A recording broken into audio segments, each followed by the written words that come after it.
Эрмитаж Қозан үзәгендә тылсымлы фонарь күргәзмәсе ачылды. Анда элек тылсымлы фонарьлар дип атап йөртелгән беренче проекция җайланмалары, 19 гасырның күләгә театрлары, кулдан эшләнгән оригиналь пыяла слайдлар һәм башка оптик уенчыклар тәкъдим ителгән.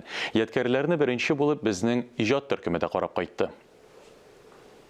Күргәзмәне оештыручы Максим Васильев килгән кунакларга күләгә театрының асылын аңлата. Моннан 1700 еллар элек Кытайда барлыкка килгән сәнгать үрнәкләре хәзер Казанда тәкъдим ителде. Тылсымлы фонарь дип исемләнгән күргәзмәдә 50дән артык экспонатны карап була. Төп үзенчәлеге шунда, күргәзмә кунаклары тылсымлы фонарьларны карап кына калмыйча, аларны мөстәкыйль куллана, 19 гасыр үрнәкләре буенча төзелгән күләгә театрында үз күренешен куя алачак. Шул максаттан чыгып, махсус 10ннан артык интерактив җайланма әзерләнгән. Алар оригиналь оптик уенчыкларның зурайтылган күчермәләре булып тора. Димәк, механик слайдларны күчереп, аларның анимацияләрен кабатлап булачак.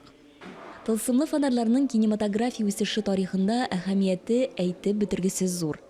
Алар патшаларның күңелен күрү өчен кулланылган.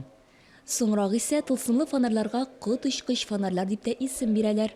Аның белән ярлы халыкны куркытканнар. Күргәзмәдә тәкъдим ителгән иң борынгы тылсымлы фонарь 1850 елга карый. Ул шәм белән яктыртылган. Соңрак исә керосин лампаларда куллана башлаганнар. В Новый год хочется волшебства. И история анимация, она как раз под это волшебство подходит, но... Элек бик күркәм гадәт булган. Яңа ел бәйрәмнәрендә өйләрдә яңа ел фонарьларын кабыза торган булганнар.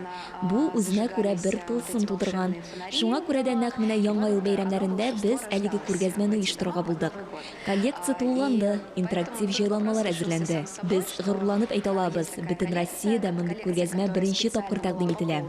Тәкъдим ителгән экспонатлар Америка Кушма Штатлары һәм Европадан кайтартылган. Күргәзмә 31 гыйнварга кадәр эшләячәк. Ул балаларга да, өлкән яшьтәгеләргә дә кызык булачак ди оештыручылар. Айзилә Батырханова, Ирек Хамидуллин, Татарстан яңалыклары.